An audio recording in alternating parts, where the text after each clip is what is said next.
Hello दोस्तों, आपका स्वागत है स्वास्थ्य एवं पोषण में। इससे पहले मैंने जितना ही वीडियो बनाया वो जरूर देख लीजिएगा। चलिए स्टार्ट करते हैं। पहला क्वेश्चन, भोजन का अनिवार्य अवयव कौन होता है? भोजन का अनिवार्य अवयव होगा आपका कार्बोहाइड्रेट। कौन सा पदार्थ मानव शरीर में ईंधन का काम करता है? मानव शरीर में ईंधन का काम कार्बोहाइड्रेट करेगा। कैप्सूल जो होती है किसका आवरण बना होता है? कैप्सूल आपका स्टार्च का बना होता है आवरण। ओके, कैप्सूल आपका स्टार्च का आवरण बना होता है। शहद का प्रमुख घटक क्या है? शहद का प्रमुख घटक हो गया आपका फ्रक्टोज। ओके, शहद का प्रमुख घटक क्या हो जाएगा? फ्रक्टोज हो जाएगा। ओके, कौन सी शर्करा तत्काल ऊर्जा प्रदान करती है? तत्काल ऊर्जा आपका ग्लूकोज ही प्रदान करेगी। ओके, तत्काल ऊर्जा ग्लूकोज प्रदान करेगी। नेक्स्ट है, शहद में मुख्यतः होते हैं क्या?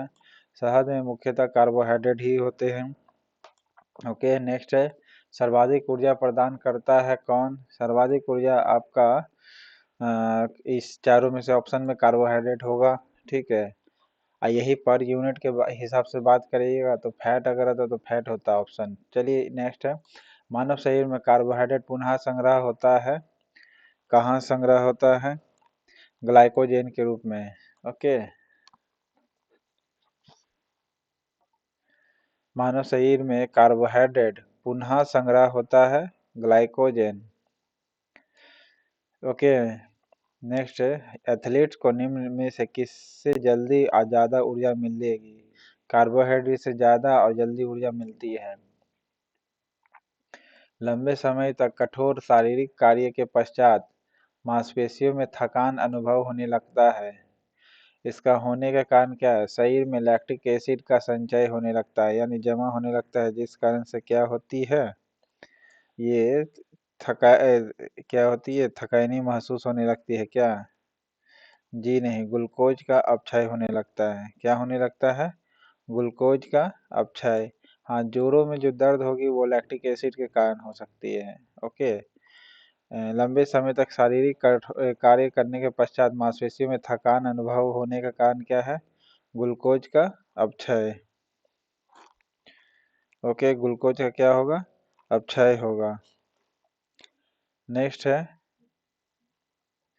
रक्त का ग्लूकोज स्तर सामान्यतः व्यक्त किया जाता है किस रूप में? मिलीग्राम प्रति डेसीलीटर में नापा जाता है। किस रूप में? मिलीग्राम प्रति डेसीलीटर में कि भाग प्रति मिलियन में?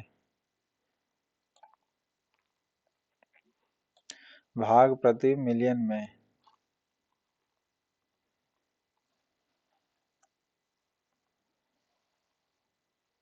रक्त में ग्लूकोज का स्तर मापा जाता है भाग प्रति मिलियन में।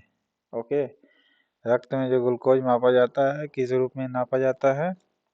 भाग प्रति मिलियन में। प्रोटीन बनाने के लिए कितने एसिड का आवश्यकता होती है? अमीनो का 20 गो। प्रोटीन बनाने के लिए कितने अमीनो एसिड की आवश्यकता होती है? 20। रक्त का ग्लूकोज स्तर सामान्यतः व्यक्त किया जाता है किस रूप में? भाग प्रति मिलियन। भाग प्रति डेसीलीटर नहीं, भाग प्रति मिलियन होगा। ओके, नेक्स्ट है, शरीर में ऊतकों का निर्माण किससे होता है? शरीर में टिश्यू का निर्माण प्रोटीन से होता है। ओके, प्रोटीन से टिश्यू का निर्माण होता है। प्रोटीन को निम्नलिखित में से क्या माना जाता है? शरीर का निर्माण करने वाला माना जाता है प्रोटीन को। शरीर के ऊतक बनाता है ना। एंजाइम मूल रूप से क्या होते हैं? एंजाइम मूल रूप से प्रोटीन ही होते हैं। ओके, अब 20 अमीनो एसिड चाहिए प्रोटीन बनाने के लिए। नेक्स्ट है, जैविक सिस्टम में रासायनिक क्रिया की प्रक्रिया को तेज करने में उत्तरदायी पदार्थ कौन सी है? तो एंजाइम जो होती है ये बायोकेमिकल सिस्टम को क्या करती है? तेजी करती है। वो कौन है? तो वो एंजाइम ही होगी। अल्फा केराटिन एक प्रोटीन है जो होता है कहाँ आपके? अल्फा केराटिन होते हैं आपके त्वचा में उपस्थित। ओके, अल्फा केराटिन किस में होते हैं? त्वचा में उपस्थित होते हैं alpha keratin. Okay, alpha keratin कहाँ उपस्थित होते हैं? त्वचा में। नेक्स्ट है, सोयाबीन में प्रोटीन का प्रतिशत कितना होता है? सोयाबीन में प्रोटीन का प्रतिशत आपका 42% होता है। सोयाबीन में प्रोटीन का प्रतिशत 42। ओके। और शरीर में जल का मात्रा होता है 80% से ऊपर। ओके। नेक्स्ट है, किसमें प्रोटीन नहीं पाया जाता है? प्रोटीन आपका चावल में नहीं पाई जाती है। क्या होती है? चावल में प्रोटीन नहीं पाई जाती है, बाकी मांस, दूध और दाल में पाई जाती है। किसमें प्रोटीन का सबसे अधिक अच्छा स्रोत माना गया? सोयाबीन को सबसे अच्छा स्रोत माना गया है। ओके। चना, मटर ये सब की तुलना में सोयाबीन सबसे अच्छा प्रोटीन का स्रोत है। शाकाहारी अधिकतम प्रोटीन किससे प्राप्त करते हैं? तो दाल से ही सबसे ज़्यादा प्राप्त करेंगे। ओके। नेक्स्ट है, प्रोटीन का सर्वप्रमुख स्रोत क्या है? प्रमुख स्रोत है आपका सोयाबीन। ओके। प्रोटीन का सर्वप्रमुख स्रोत कौन सा है? तो सोयाबीन है। मानव शरीर में वसा जमा होती है किसमें? फैट किसमें जमा होती है? फैटी ऊतक में जमा होती है। मानव शरीर में जो फैट जमी होती है कहाँ होती है? फैटी ऊतक में। वसा जमा होता है यानी फैट जमा हो किसमें? फैटी टिश्यू में जमा होती है। नेक्स्ट है, मानव शरीर में त्वचा तल के नीचे विद्यमान फैट यानी वसा निम्न में से किसके विरुद्ध अवरोधक का कार्य करेगा? वो हमारे शरीर के ऊष्मा को क्षय होने से रोकेगा।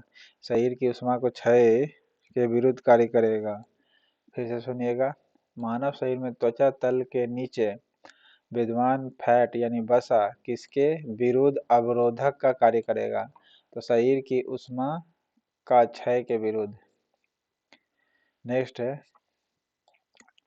ऊंट बिना पानी के कुछ दिनों तक मरुस्थल में रहता है, ऐसा वह कर पाता क्यों? क्योंकि वह अपने कुबर में जो चिकनाई होती है उसके बल पर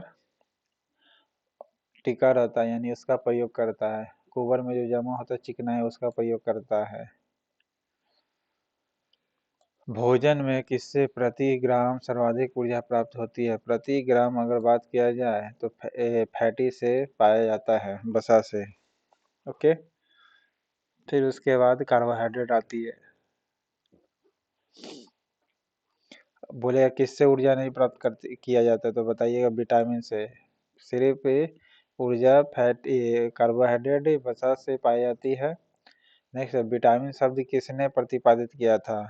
विटामिन शब्द फंक ने प्रतिपादित किया था। फंक ने। ओके। निम्न में से किसी से ऊर्जा प्राप्त नहीं होती है? ऊर्जा प्राप्त आपका विटामिन से नहीं होती है। अभी बताएं किससे रक्षात्मक पदार्थ कहा गया है? विटामिन को रक्षात्मक पदार्थ कहा गया है। ओके। गाजर किस विटामिन का समृद्ध स्रोत है? गाजर में विटामिन ए पाया जाता है। ओके। मानव शरीर में विटामिन ए संचित किस में रहता है? लीवर में जमा रहता है, यकृत में। ओके। यकृत में जमा रहता है। नेक्स्ट है, रतौंधी का मुख्य कार्य किस विटामिन की कमी से होता है? विटामिन ए की कमी से रतौंधी होता है। विटामिन ए का उपलब्ध होता है कहाँ से? गाजर से। ओके। गाजर से विटामिन से प्राप्त होता है। थायमिन क्या है? थायमिन विटामिन B2 है। थायमिन विटामिन B2 है। ओके। B2 है कि B1 है? थायमिन आपका जो होगा विटामिन B1 होगी। B1 जो होगा आपका थायमिन होगी, थायमिन होगी। B1 जो होगा आपका थायमिन कहा जाएगा। ओके। B1 जो है आपका थायमिन कहा जाएगा। ठीक है।